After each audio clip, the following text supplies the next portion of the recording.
One of the growing pop culture industries in Japan right now isn't anime, manga, new video games. It's this.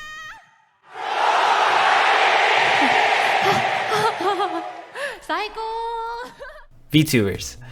Virtual YouTubers that combine traditional idol industry with the interactive nature of the new big thing, live streaming. Compared to other live streamers like iShowSpeed, Kaisana, and Pokimane, VTubers are a little different. Using a virtual model in the style of an anime character, these entertainers have the option to keep everything about their personal lives private, including their face. Now, whether or not a VTuber chooses to reveal themselves for the world to see is up to them, but this is a luxury that traditional live streamers just don't have. VTubers are still niche, but they are everywhere. VTuber mouse pads, VTuber noodles, VTuber kitchen knives, VTubers in collaboration with McDonald's. But where did they all come from? VTubing didn't just appear out of nowhere. With the clash of Vocaloid otakus, internet forum boards, and the Japanese idol industry, the fans wanted something different from the normal Hatsune Miku and AKB. The one true pioneer that told the world that VTubers can succeed is known as Kizuna. As this proof of concept, the online entertainment industry shifted from pre-recorded and highly edited videos towards a high-interaction live streaming ecosystem dominated by large VTuber corporations such as Cover Corp and Anycolor. These VTuber companies manage everything from negotiating copyright deals from other companies, to merchandise, to music distribution, and even concerts. But how do you know if a VTuber is a part of a company? Well, for Japanese corporations, each VTuber is categorized as a talent, and each talent is usually a part of a distinctive group.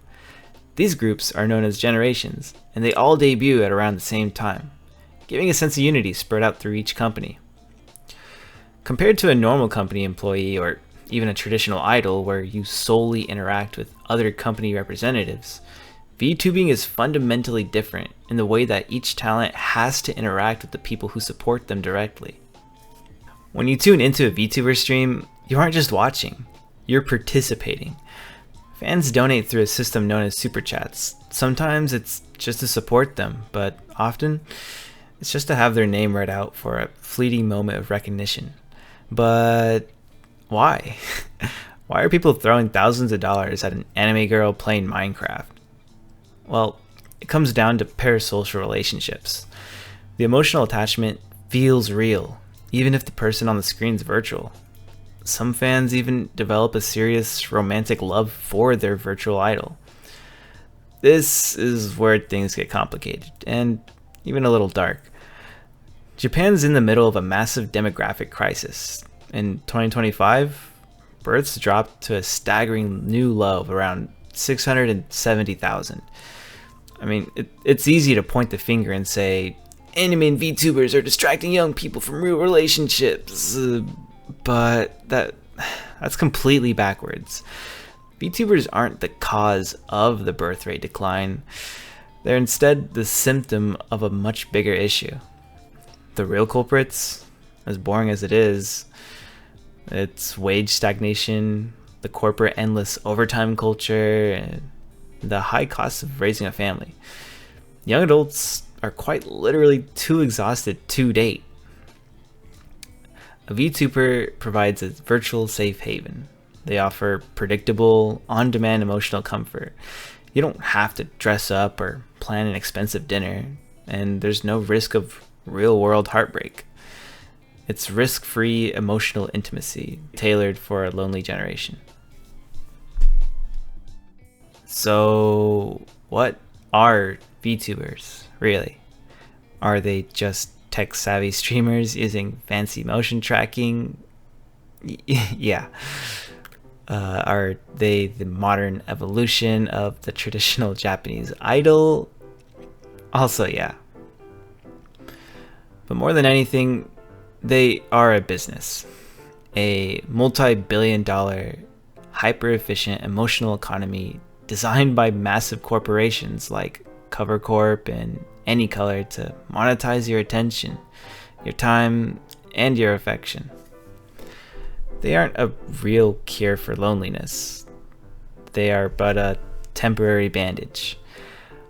While supporting your favorite VTuber can be a fun, creative hobby that connects you to a massive community of fellow fans, sometimes you have to look at the reality of the screen. At the end of the day, that virtual bond is simply a transaction. You're paying for a brief moment of recognition from somebody that doesn't really know that you actually exist. If we use these virtual models to completely replace the messy, difficult, but necessary world of real-life relationships, we aren't really solving the problem at all. We're just hiding from it. VTubers are a fascinating, world-changing shift in pop culture, but the trick is keeping it in perspective. Enjoy the music, laugh at the gaming clips, and buy the merchandise if it makes you happy. Just remember to step away from the keyboard once in a while and make sure you're investing just as much energy in your own real life, because a virtual connection can be a great place to visit. However, you can't live there.